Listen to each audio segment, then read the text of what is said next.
Mahalaga sa buhay ang katatagan at ang kakayahang tumayo ng mag-isa. Pero marami sa ating kapatid ang hirap aminin sa sarili na kailangan din nila ang tulong ng iba. Tulad na lang ni Joshua na nasanay ng gawin ang lahat ng walang kasama. Nung una, parang akala ko compliment siya, 100% na independent ka, kaya mo lahat. Pero nung tumatagal, parang napapansin ko na hindi na rin ako marunong humingi ng tulong sa ibang tao. Ang pagiging sobra-sobrang independent ni Joshua, mas tumindi pa raw nang bumukod na siya sa kanyang pamilya. Pati nga raw sa trabaho, tila wala siyang katuwang.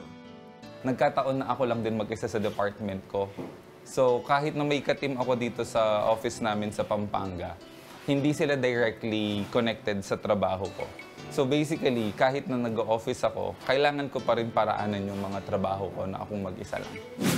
Hindi na nga rin daw maramdaman ni Joshua na kailangan niyang pumasok sa relasyon.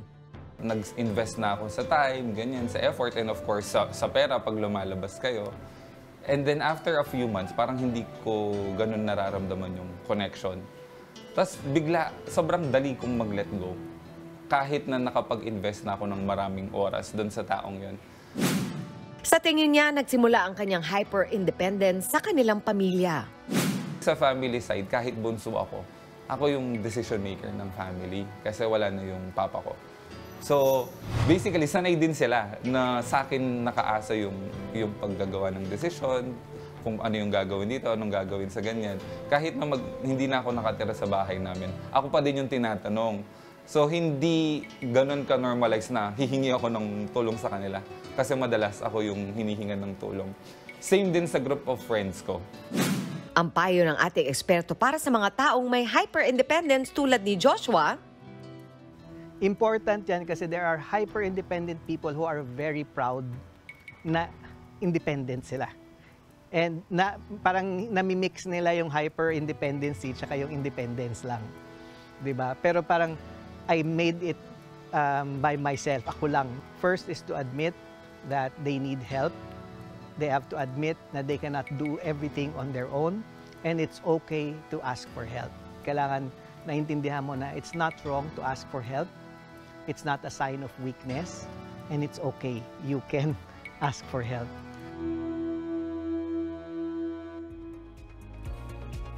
Okay. Meron pa kayong mga kilalang katulad ni Joshua?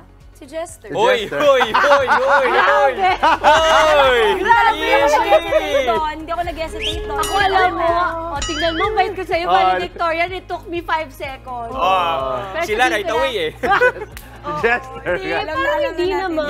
Hindi naman. Parang hindi, parang mapamilya nga siya eh. Saka ano ako, hindi ako nahiyang humingi ng tulong. Oo. Even smaller things, or, siguro dahil hindi ko pa naiisip yung sa bigger things in life. Pero for the small things, alam mo, sa trabaho, kung hindi ko talaga alam, magtatanong ako sa'yo. At mag-aasik ako kasi ayoko rin na pag hindi ko nagawa ng maayos yung dapat kong gawin dahil hindi ako nagtanong, mapeperwisyo ka.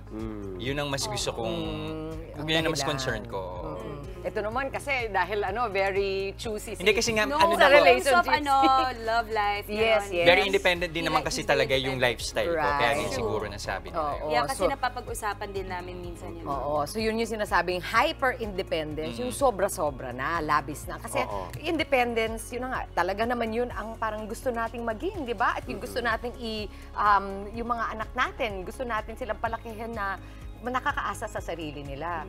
Pero itong pinapakita ni Joshua dito, nararamdaman na rin niya, nandun na siya sa point na nakita niya na nagiging balakid na to sa ibang mas magagandang relasyon sa ibang tao, katulad ng sa mga katrabaho niya. Baka nga yung sinasabi mo, may problema na siya sa trabaho, hindi na niya magawa ng paraan kasi ayaw niya humingi ng tulong. Or yun, hindi niya kaya maging close sa mga tao din kasi sanay siya na siya lang. Pero yun na nga, no man is an island. It's going to lead to loneliness. Ewan po, Mami Dims, ikaw mahilig ka na mag-isa eh. Ay, gusto talaga nag-iisa ako. Pero mahilig din naman ako sa tao. Pero ako lang siguro, I value my solitary mommy very, very well. Ibig sabihin, kaya ko na mag-isa, kunwari isang buong araw. Pero kasama kasi yun sa pagre-recharge ko. Kasi grabe din yung energy ko pag may kasama akong iba. So ayoko lang maubos. Iba naman yung sa akin. Ayoko lang maubusan. Mataas din ang level ni Mama Dims kasi ng self-preservation. motivation. Oo, Parehas medyo kami. mataas Kailangan din, ako. kailangan din dahil sa dami ng pinapasok at sinusunod. Hindi, at saka palagay ko, Mami, minsan pag yung hyper-independence, minsan nanggagaling din sa either takot mo na basaktan ka, parang defense mechanism, Yes. or feeling ko, ako, habang tumatanda ako, na-realize ko na hindi pala lahat ng tao gusto kong makasalamuha. Kunwari kung toxic ito, ayoko na lang. Parang mas gusto ko na lang mag-isa ko kaysa matoxican ako. So, gusto ko na lang ngayon, pag tumatanda ka pala, ewan ko sa mga kapatid nating nanonood, pag tumatanda ka, gusto mo na lang yung ikakabuti, Yes. ikakasaya mo, ikakaganda Ikakapayapa ng mood mo. ikakapayapa mo. Kasi kung ang makikita mo rin lang is somebody na magiging toxic at sabay kayo magiging toxic, ayaw ko. Parang okay na ako sa independence ko. Ito, alam to ni Justin kasi psych ka rin. Meron naman yun dun sa kabilang dako naman, yung sobrang dependent. Yun, actually, may sakit yun eh, yung dependent, yung, dependent personality. Paano ba tayo gigitna? Ano sa tingin mo, paano ba tayo, how do we moderate? Paano tayo gigitna? Ano yung healthy? Alam mo, Mami Chicky, feeling ko din, depende yan sa season of life mo eh, di ba? O kaya sa moods mo. Kasi for example, kapag teenager ka, edi okay naman na maging hyper-dependent sa mga magulang mo. Oo naman. Di ba? Sa mga guro, ganun, di ba? So depende talaga sa season of life. But in every season, kailangan may mga mabubuting tao na nakapaligid sa atin. Uy, feeling ko kailangan ng representative ng mga medyo dependent na tao. And ako yon, but not in a toxic sense, ha? Ako, kasi I grew up as an only child. So, sanay ako kahit wala akong kausap ilang araw kasi mag-isa akong lumaki for like 13 years.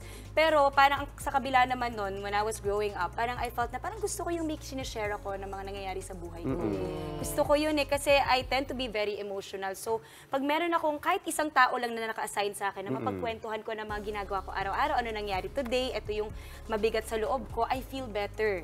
Pero syempre, alam ko naman yung boundaries sa parang, okay, ayoko rin siyang iperwisyo sa Oversharing lahat. So I naman. know, ayoko naman mag-overshare. So ako naman, I'm the type na I enjoy having someone and I also like to recharge. But it doesn't mean I enjoy being in a big group all the time. Yeah. So just a Balance. personal person. Ako, gusto ko lang sabihin na meron akong paggagamot sa sarili ko sa ganyan. Ang ginagawa ko, Mami, kahit na alam naman ng lahat na kaya kong gawin yan or kaya kong kainin yan or kunin yan, sasabihin ko talaga, uy, pakikuha naman. Pero kaya ko naman Ano yun. yung lambing mo? Parang lambing na lang. Lambing. Kasi nga, sobrang independent ko. Naku, Parang sanay sila. Sobrang ganda ng mga pinapakita niya na sobra kayong self-aware. Yun kasi yung simula nun. Kaya ni Joshua, parang naisip niya, oo nga no, dadating ang araw na mararamdaman ko na mag-isa ako at hindi magiging maganda yon. So yun yung first step talaga, yung aware ka na hindi talaga super healthy na independent ka lagi. At pang iisipin mo, saan ba nanggaling yun? Usually nga sabi ni Coach Tony, may trauma nung bata. Hindi usually yung pinakamalala yan, physical or emotional abuse, kaya hindi ka makatrust sa ibang tao. Kaya ikaw lang talagang you just depend on yourself. Pero kay Tony, baka ang takot mo is kung hindi ka na maging independent at pwede kang asahan ng pamilya mo, hindi ka na nila mahalin. Baka yun yung nagiging identity mo na ako yung tagaligtas ng lahat. Ako yung tinatakbuhan. So, kung hindi ako tumulong, ano pa ako? So, yun din siguro yung fear na kailangan niya lang talagang ma-deal with at kailangan niyang i-address at malagpasan. And yun, ano talaga, di ba, the song People who need people are the luckiest people in the world. So, it's human. It's human na talagang at some point, lalo na when we're older, we're going to need others.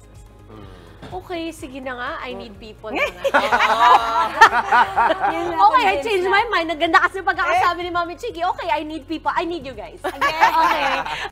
Mga kapatid, Chiki Roa Puno po. Simulan ang inyong araw na puno ng impormasyong kapaki-pakinabang. Sama na sa isang makabuluhang umaga. Tumutok at mag-subscribe sa social media pages ng News 5.